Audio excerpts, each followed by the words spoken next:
네, 오늘 본문의 말씀처럼 열두 사도인 빌립이 주님 우리에게 아버지를 보여주십시오. 그러면 좋겠습니다라고 예수에게 요청합니다. 빌립이 이렇게 하느님을 보고 싶어 하듯이 사실은 우리도 하느님의 존재에 관해서 매우 궁금해합니다. 하지만 우리가 알아야 할 것은 하느님은 우리와 같은 존재가 아니라는 얘기입니다. 하느님은 영이시기 때문에 우리가 눈으로는 볼 수 없는 것입니다. 물론 눈으로 확인할 수 없다고 해서 존재하지 않는 것은 아닙니다. 우리가 허공이라고 얘기합니다. 하늘을 쳐다보면 아무것도 없는 그 푸른 하늘, 아무것도 없다고 하지만은 그 안에는 수없이 많은 공기들이 있기 때문에 우리가 숨을 쉬는 거고, 사실은 그 안에는 여러분들이 쓰는 핸드폰, 블루투스 기기, 또 라디오 전파, 이런 온갖 것들이 정말로 어지럽게 가득 채우고 있죠. 특히나 라디오 전파 같은 경우는 우주를 향해서도 계속 날아간단 말이에요. 그래서 우리가 눈으로 볼 수 없다고 해서 없는 것은 아닌 것은 일단 인정을 해야 된다. 그런데 이 예수님께서 우리가 하느님을 볼 수 있는 것, 그러니까 하느님의 존재를 증명할 수 있는 것에 대해서 얘기했는데, 그것은 우리가 믿음 없이는 하느님을 기쁘게 해드릴 수 없습니다라고 하면서 하느님께 나아가는 사람은 하느님이 계시다는 것과 하느님은 자기를 찾는 사람들에게 상을 주신다는 것을 믿어야 한다라고 하면서 성경은 사랑이라는 것은 하느님께로부터 온 것이다라고 합니다. 사랑하는 사람은 다 하느님에게서 났고 하느님을 알기 때문에 서로 사랑하는 것이다 라고 요한 1서 4장 7절에 나와 있습니다. 우리가 사랑한다고 하는 것은 너무 흔한 얘기죠. 너무 흔한 얘기이기 때문에 우리는 사랑하는 게 당연하지 라고 얘기해요. 부모가 자식을 사랑하고 자식이 부모를 사랑하는 것 당연하지 라고 얘기하는데, 자연의 법칙에선 당연하지 않습니다. 어떤 존재가 태어나서는 자기의 생존이 가장 첫째예요. 내 생존보다 다른 사람의 생존이 더 먼저다? 그것은 모든 동물에서 어머니가 자식에게 갖는 것뿐이에요. 동물들은 그 젖먹이는 동물을 제외하고는 거의 태어난 지 30분, 1시간, 하루 이 정도면은 끝납니다. 제 갈 길 제가 알아서 살아야 돼요. 젖먹이는 동물도 그 포유류라고 하죠. 이 젖먹이는 동물도 젖을 떼고 나면 지 갈 길 저 알아서 살아야 돼요. 우리가 사랑이라는 게 흔하다고 생각을 하고 사랑하니까는 사랑이 당연한 것처럼 느껴지지만 왜 사람은 사랑하지? 라고 생각을 해보면 굉장히 이상한 일이에요. 아니, 자기 생존을 최우선으로 삼아야 할 DNA를 가지고 있단 말이에요. 근데 왜 우리는 내 생존보다 다른 사람의 생존, 그리고 눈에 보이지도 않는 국가, 마을, 이런 것들을 위해서 목숨을 거느냐 말이죠.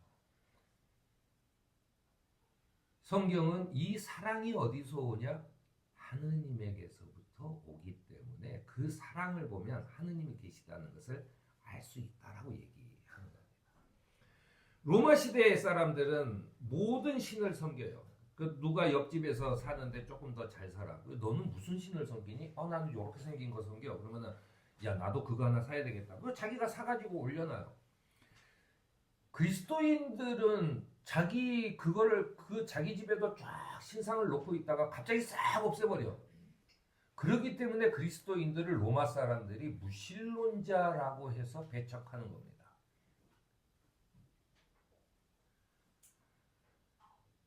우리는 영이시기 때문에 살아있는 어떤 형상을 믿지 않는 거예요. 성경이 전하는 하느님의 호칭은 하느님이 어떤 분인지 구체적으로 알려줍니다. 그런데 하느님의 이름은 감히 인간이 부를 수 없어요. 그리고 또 표현할 수도 없죠. 창세기에는 창조하시는 하나님을 엘로힘이라고 얘기합니다. 엘로힘, 그 능력, 강한 자를 나타내죠. 또한 하느님을 야훼라고 얘기합니다. 이 야훼를 중국어 성경에 야훼라는 발음을 쓰려고 하다 보니까 여호와라고 써요. 여호와라고 하는 것을 아직도 쓰는 것은 좀 저는 시대에 맞지 않다고 생각합니다. 우리가 나폴레옹을 나팔륜이라고 얘기하지 않듯이 또 그런 거잖아요. 옛날에는 중국 사람들을 한자 그대로 우리나라 말로 불렀어요. 하지만 요즘에는 어때요?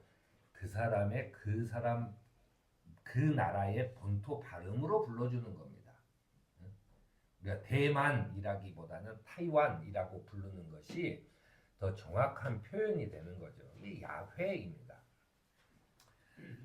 미디안 광야에서 양을 치던 모세에게 나타나신 하나님께서 모세를 불러서 이집트의 종로로 타는 이스라엘 해방시켜라 라고 했을 때 당신이 누구인지 나한테 알려줘야 내가 가서 얘기할 거 아니냐. 그때 하나님은 얘기했어요. 나는 나다. 나에겐 이름이 없다. 그래서 하나님의 이름은 어떻게 됩니까? 전 세계의 모든 민족에게 그리스도교가 전파되면 그 민족의 가장 큰 신을 하느님의 이름으로 부르도록 돼 있어요. 그러니까 영어에서도 God이죠. 그냥 일반적인 신은 소문자를 써도 하느님을 나타낼 때는 대문자를 쓰게 돼 있는 겁니다. 우리나라에 들어왔을 때도 우리나라의 가장 큰 신은 뭐예요? 하늘님이에요. 그래서 하느님이라고 쓴 거죠. 나는 스스로 있는 자다. 나는 이름이 없다. 너희들이 그 부를 수 있는 이름, 이 세상 모든 것이라고 불러도 그 이름에 맞지 않아요. 그런 거죠. 스스로 있는 자라는 뜻은 하느님이 자기 스스로가 영원성과 불변성을 가진 존재라고 하는 것을 나타내는 것입니다. 그래서 이제 신약 성경에는 이 하느님을 표현하기 위해서 알파와 오메가요, 처음과 나중이시고 뭐 이런 얘기들을 자꾸 하는 겁니다. 왜냐하면 하느님은 이름이 없기 때문에. 그래서 이제 그 야훼라고 하는 것에서 뭐 우리가 잘 아는 야훼 이레, 야훼 니시, 야훼 삼마, 야훼 샬롬 뭐 이런 얘기들이 쭉 나오고 있는 것입니다. 하느님을 또 아도나이라고 하는 이름으로 부르는데 우리가 나의 주님이라는 거예요. 제가 계속 기도문에 주 나의 하느님이라고 합니다. 자, 이제 주보에 쓸 때는 주 우리의 하느님, 우리가 이제 교회 공동체니까 우리의 하느님이지만 여러분들이 기도할 때는 주 나의 하느님의 아브라함의 하나님, 이삭의 하나님, 야곱의 하나님, 그리고 이스라엘의 하나님, 그리고 나의 하나님. 그 하나님을 찾아야 돼요. 우리는 막연하게 할 때 사실은 하느님이라고 주님이라고 부르면서 주님이라고 부르는 것은 종이 주인한테 부르는 이름이에요. 그런데 주님이라고 부르면서 주의 종 목사, 저 목사의 하느님, 누구의 하느님만 찾지 자기의 하느님은 찾지 않는 거예요. 자기의 하느님, 자기야. 하느님이 나와 1대1 관계라는 거예요. 내가 내 삶의 모든 것을 주님께서 나를 주관하고 계시고 나를 끊임없이 옆에서 지켜보시는 마치 엄마와 같이 끊임없이 나를 돌보시는 그 하느님, 나의 하느님이야. 하느님을 그렇게 얘기하면서 바울은 하느님의 영으로 인도하심을 받은 사람은 누구나 하느님의 자녀라고 선언합니다. 그래서 우리가 하느님과 가족이 된 거예요. 그 영원 불변하시고 이 세상의 그 어떤 것보다 크시고 우주 만물보다 더 크신 그분이 나를 자녀 삼으셨다라고 하는 것이 신앙이에요. 그러니까 내 시장이죠.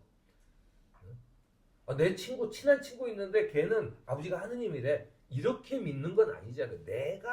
내가 그분의 자녀인 거지.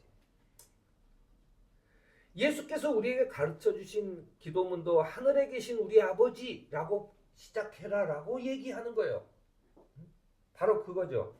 성경은 정확하게 하느님의 존재를 증명하기 위해서 쓰인 책이 아니에요.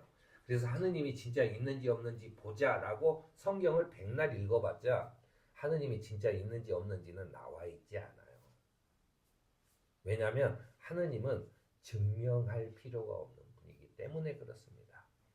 그냥 그 존재하시는 하느님의 그분의 성품, 그분의 뜻, 그리고 그분이 하시는 일 등을 그냥 기록해 놓은 것뿐이에요.